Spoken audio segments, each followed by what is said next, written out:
मुख्यमंत्री नीतीश कुमार यात्रा पर हैं और उनकी ये 13वीं यात्रा है। हर यात्रा का मकसद होता है।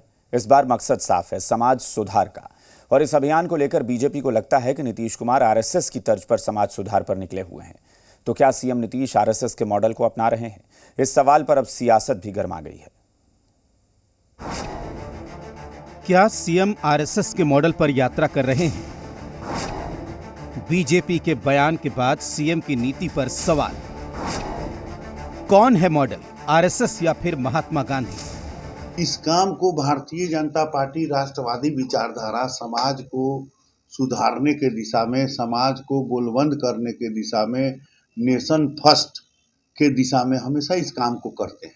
और इसी से प्रेरित होकर हम लोग का जो एनडीए गठबंधन है, तो माननीय मुख्यमंत्री महोदय हमेशा इस काम को यात्रा के माध्यम से, बिहार विकास यात्रा, बिहार उन्नति यात्रा, बिहार तरक्की यात्रा, ये काम करते रहते हैं एनडीए सरकार से। तो फिर किस रास्ते पर हैं सीएम? बीजेपी तो दावा कर रही है कि जो आरएसएस का रास्ता है, सीएम उसी रास्ते पर चलकर समाज सुधार का काम कर रहे हैं। तो क्या सही में सीएम ने संघ के मॉडल को स्वीकार कर लिया है?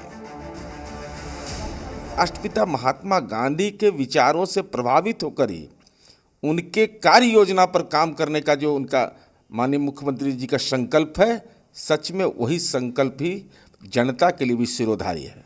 लगभग 20 वर्षों का संबंध नीतीश कुमार जी का भारतीय जनता पार्टी से है,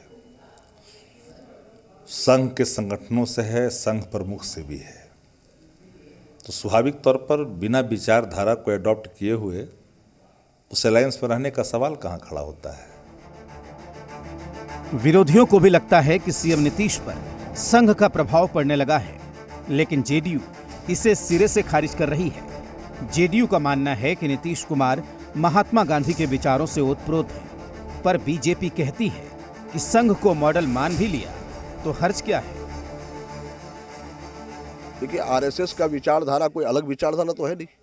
हम तो भारत माता की जय करते हैं और नीतीश कुमार जी भी भारत माता की जय करते हैं। इसमें देश में रहने वाला सबको भारत माता की जय करना चाहिए, ये सबसे पहली प्राथमिकता है। और इसलिए हम ये नहीं कर सकते। अब रही बात आरएसएस के विचार का, तो मैंने कहा पहले बात, उसको अलग अलग आईने से लोग देखते हैं।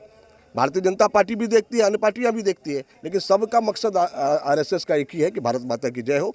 ठीक है, उनके मंत्री हैं माननीय नीतीश जी के, और हम लोग तो शुरू से ही कहते रहे हैं ये बात, ये मुख्यमंत्री आरएसएस के दबाव में काम करते हैं। अंतर है जो हम लोग 1 साल 2 साल पहले से बोल रहे हैं, बीजेपी वाले आज बोलना शुरू किए। बीजेपी के एक बयान ने जेडीयू के सामने मुश्किल ला खड़ी की है। जो नीतीश कुमार कभी संघ मुक्त भारत का आह्वान करते थे, आज उन पर बीजेपी उसी संघ से प्रेरणा लेने का दावा कर रही है, जबकि जेडीयू महात्मा गांधी के रास्ते पर चलने का दावा करती है। और इस वैचारिक लड़ाई में मुसीबत जेडीयू को है और मौका विपक्ष को मिल रहा है। रितेश, जी मीडिया, पटना। खाद की किल्लत अभी तक दूर नहीं हुई है। लखीसराय में भी वही हाल है। मांग से कम